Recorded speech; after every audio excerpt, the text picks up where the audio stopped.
Non, je crois quand même que c'est un amendement qui est vraiment très important, quoi. Aujourd'hui, il y a 133 personnes qui ont été tuées par l'armée israélienne, qui sont membres de l'agence de l'ONU en aide aux réfugiés palestiniens. 133 qui ont été tués. Il y a des écoles de l'UNRWA qui ont été bombardées. Il y a des lieux qui accueillent des publics, qui permettent des soins psychologiques, des soins médicaux qui ont été réduits en cendres. C'est-à-dire que cette agence-là, pour les réfugiés palestiniens, a besoin d'aide. Donc le gouvernement, visiblement, a fait une promesse, mais nous, la représentation nationale, on peut aussi affirmer qu'on est solidaire vis-à-vis du peuple palestinien en débloquant ces 120 millions d'euros pour les aider. Encore une fois, c'est pour soutenir ces amendements.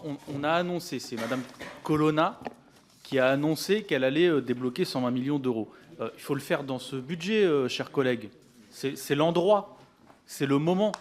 Alors évidemment, on peut lever le gage sur l'argent qui est pris autre part, mais c'est le moment de montrer que la représentation nationale n'est pas impuissante à aider l'Agence pour les réfugiés palestiniens, qu'elle peut faire des choses. Je vous assure qu'il y a des milliers et des milliers de citoyens français aujourd'hui qui attendent des gestes politiques concrets de la part de la représentation nationale. C'est à notre portée, c'est notre devoir de le faire aujourd'hui. Ça me semble extrêmement important, y compris pour mettre la pression sur le gouvernement pour que ça soit retenu lors du 49.3.